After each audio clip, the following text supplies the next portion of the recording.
Olá a todos, bem-vindos ao canal Unidade Médica. Meu nome é José Luiz Barbosa Pimenta Júnior, sou advogado, doutorando e mestre em Direito Público.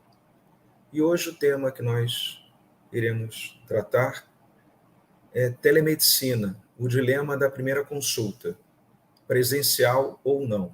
O artigo 37 do Código de Ética Médica estabelece toda a prescrição de tratamentos e outros procedimentos tenham que ser com exame direto do paciente.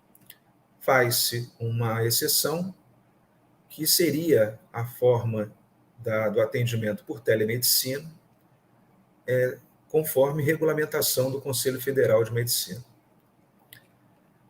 Diante da crise causada pela pandemia, a crise causada pelo coronavírus, foi promulgada a Lei 13.989, que estabeleceu a autorização para o uso da telemedicina enquanto durasse a crise ocasionada pelo coronavírus. Então, diante dessa autorização em caráter emergencial, uma lei temporária e excepcional, a telemedicina passou a integrar o dia a dia da atividade médica, sendo uma ferramenta muito importante e útil para a assistência médica no momento difícil para todos, durante a pandemia.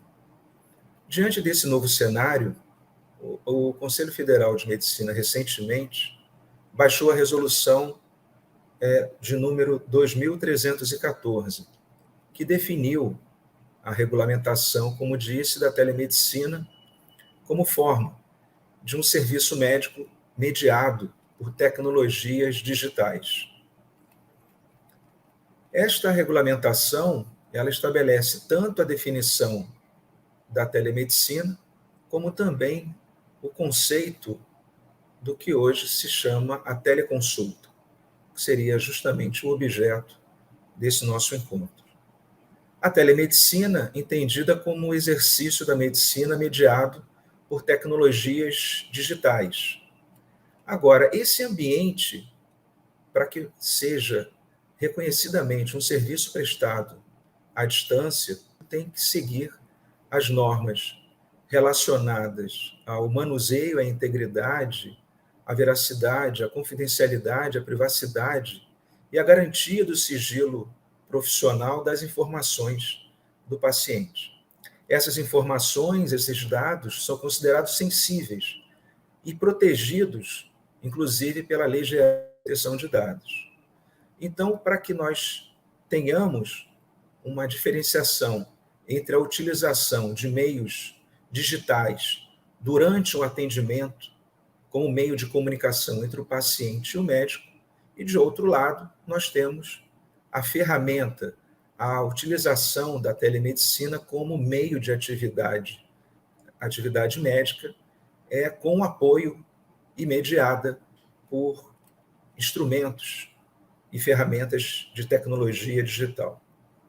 A teleconsulta, nesse cenário, ela passa a se tornar uma consulta médica à distância, não presencial. E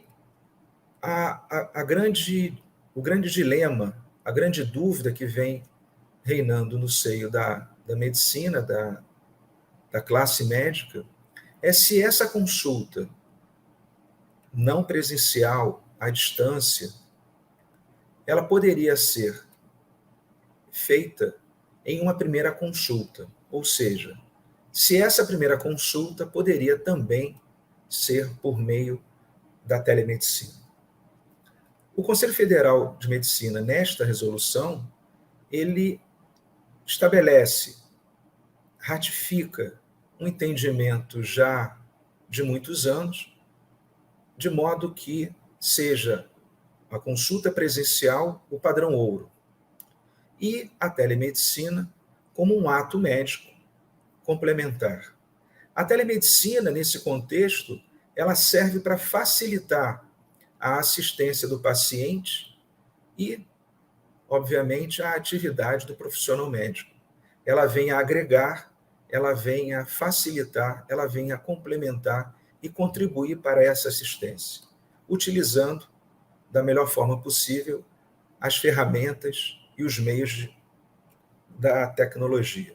Então, existe uma exceção pela resolução do Conselho Federal de Medicina quanto à sugestão, à recomendação, melhor dizendo, que diante de atendimentos de doenças crônicas ou doenças de longa duração, sejam feitas essas consultas preferencialmente de forma presencial, em intervalos não superiores a 180 dias. A possibilidade de termos uma primeira consulta de modo remoto através da telemedicina, ela pode ser realizada como é autorizado pela resolução do Conselho Federal de Medicina. Entretanto, a recomendação é que, após o segmento do atendimento por teleconsulta, seja feita uma consulta médica presencial. E diante de uma consulta à distância, uma primeira consulta à distância, previamente deve constar no termo de consentimento livre esclarecido a autorização do paciente e a ciência de que, em razão da impossibilidade do exame físico, poderá haver a necessidade de uma consulta presencial, ou seja, uma segunda consulta presencial. Esse termo de consentimento, como dito, ele deve ser pré-estabelecido e de uma forma prudente, para que não haja qualquer tipo de dúvidas ao paciente ao ter ciência de que irá ser submetido a uma teleconsulta, em uma primeira teleconsulta de modo remoto. O Ministério da Saúde, e agora direciono a nossa conversa no âmbito do serviço público, autorizou a utilização da telesaúde e remeteu toda a situação que envolve a primeira consulta de forma à distância, de forma remota, não presencial, a esta regulamentação do Conselho Federal de Medicina. O que quero dizer é que também no ambiente público, o médico também poderá se valer da primeira consulta remota, não presencial, nos termos desta regulamentação. O cenário hoje é que tenhamos a possibilidade, em alguns meses, de uma lei que regulamente a telesaúde, ou seja, que também regulamente a telemedicina, de uma forma mais ampla. Existem 2 projetos de lei, um que já foi aprovado pela Câmara dos Deputados e segue agora em tramitação no Senado Federal, que também autoriza, através das regulamentações dos respectivos conselhos profissionais, que o profissional da saúde também possa livremente decidir, segundo a sua liberdade e autonomia, a realização, inclusive, da primeira consulta. No Senado também existe um outro projeto de lei que também autoriza a utilização da telesaúde, autoriza, nos termos das regulamentações dos conselhos profissionais da saúde, o primeiro contato, a primeira consulta também de forma remota. Esse cenário que se aproxima, ele vai coroar o amadurecimento da relação médico-paciente, de modo que ambos, segundo as condições e segundo a autonomia profissional e a autorização do paciente, possam dispor da telemedicina também em primeira consulta. Obrigado por assistir esse vídeo. Deixe seu like e inscreva-se no canal Unidade Médica.